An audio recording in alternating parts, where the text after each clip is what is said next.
Delivery అయిన తర్వాత భార్యాభర్తలు ఎన్ని రోజుల వరకు కలవకుండా ఉండాలి? ఎప్పుడు కలవాలి? కలిసినప్పుడు ఎలాంటి జాగ్రత్తలు తీసుకోవాలి అనే దాని గురించి మాట్లాడుకుందాం.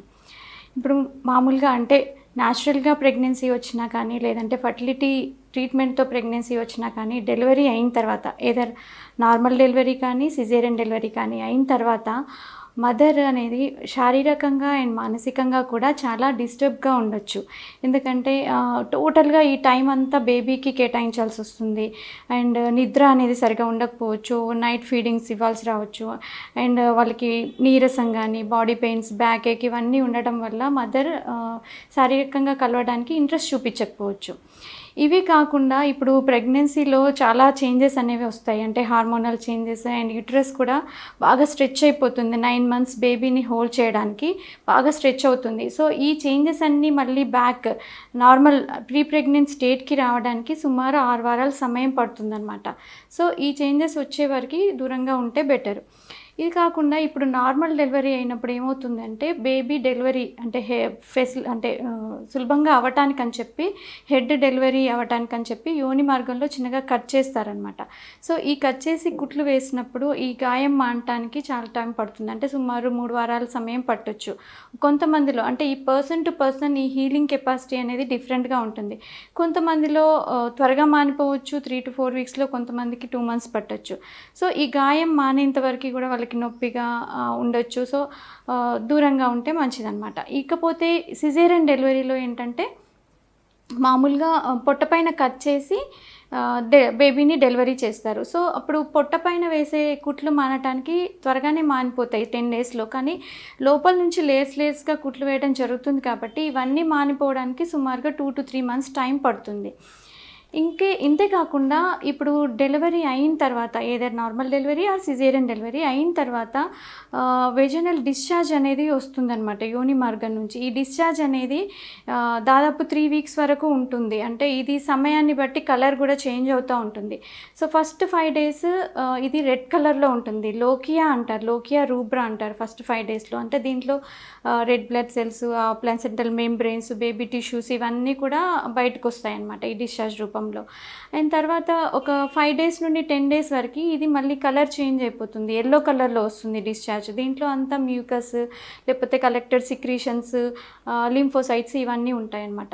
ఆ తర్వాత 10-15 డేస్ వరకు మళ్ళీ అది వైట్ కలర్ డిశ్చార్జ్ రావచ్చు. ఇందులో మెయిన్‌గా మనకి డబ్ల్యూబీసీ ఇలాంటివన్నీ ఉంటాయి. సో, ఈ డిశ్చార్జ్ అయ్యే సమయంలో ఏమవుతుందంటే గర్భాశయ ముఖద్వారం అనేది ఓపెన్ ఉంటుంది. సో, ఈ టైంలో కలిసుంటే ఏమవుతుంది అంటే ఇన్ఫెక్షన్స్ అనేవి ఈజీగా స్ప్రెడ్ అయిపోతాయి. అంటే యూట్రస్ లోపలికి ఈజీగా స్ప్రెడ్ అయిపోతాయి. సో, అందుకని చెప్పి ఈ చేంజెస్ అన్నీ ఆగిపోయే వరకు అంటే అట్లీస్ట్ 6 వీక్స్ వరకు ఆగాల్సిన అవసరం ఉంటుంది. అయితే మళ్ళీ తిరిగి కలిసినప్పుడు ఎలాంటి జాగ్రత్తలు తీసుకోవాలి? అంటే ఒక 2 మంత్స్ తర్వాత వాళ్ళు శారీరకంగా కలిసే ముందు ఎలాంటి జాగ్రత్తలు తీసుకోవాలి అనేది చూద్దాం. చాలామంది ఏమనుకుంటారు అంటే బ్రెస్ట్ ఫీడింగ్ ఇచ్చినప్పుడు మదర్ అండ్ వాళ్ళకి పీరియడ్స్ ఇంకా డెలివరీ తర్వాత ఇంకా పీరియడ్స్ స్టార్ట్ కాలేదు అని అంటే అప్పటి వరకు ప్రెగ్నెన్సీ అందదు అని ఒక అపోహ ఉంది. ఇది అన్నిసార్లు నిజం కాదనమాట. ఎందుకంటే కొంతమందిలో ఈ లాక్టేషన్ అంటే ఫీడింగ్ అనేది సరిగా ఉండకపోవచ్చు. సో, వాళ్ళలో ఏమవుతుందంటే వాళ్ళు అసలు పాలు పడకపోవచ్చు, వాళ్ళు ఫీడింగ్ ఇవ్వలేకపోవచ్చు. ఇలాంటి వాళ్ళలో ఓవ్యులేషన్ అనేది అంటే అండం విడుదల అనేది 4 వీక్స్ తర్వాతనే స్టార్ట్ అయిపోతుందనమాట. సో, అంటే వాళ్ళకి నెక్స్ట్ పీరియడ్ వచ్చే ముందే ఓవ్యులేషన్ అనేది స్టార్ట్ అయిపోయి వాళ్ళకి తెలియకుండా ఎర్లీగా కన్సీవ్ అయ్యే ఛాన్సెస్ ఉంటాయి. సో, అన్వాంటెడ్ ప్రెగ్నెన్సీ వచ్చే ఛాన్సెస్ ఉంటుంది కాబట్టి జాగ్రత్తగా ఉండాలి.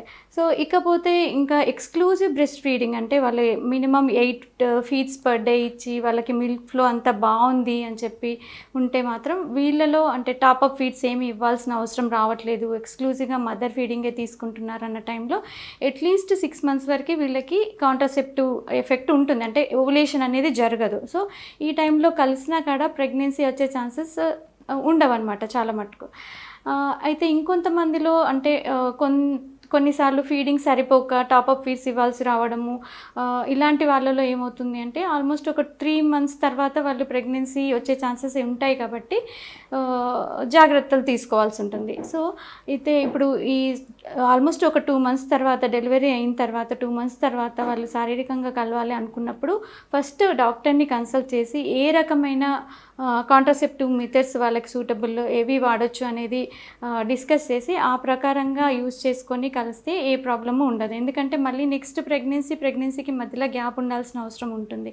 ఎందుకంటే మదర్ మళ్ళీ శారీరకంగా ప్రిపేర్ అవ్వాలి, మానసికంగా ప్రిపేర్ అవ్వాలి కాబట్టి కాంట్రాసెప్టివ్స్ యూజ్ చేసుకుంటే మంచిదన్నమాట. ఈ కొంతమందిలో ఏమవుతుందంటే ఇప్పుడు సెకండ్ డెలివరీ అయిన తర్వాత పిల్లలు కాకుండా ఆపరేషన్ చేయించేసుకుంటారు డెలివరీ కాగానే. సో ఇలాంటి వాళ్ళు ఏంటంటే వాళ్ళకి ప్రెగ్నెన్సీ వస్తుంది అన్న భయం ఏమి ఉండదు కాబట్టి సుమారు వాళ్ళ పోస్ట్ పార్టం అంటే 6 to 8 weeks తర్వాత వాళ్ళు నార్మల్గా కలిసి ఉండొచ్చు అనమాట.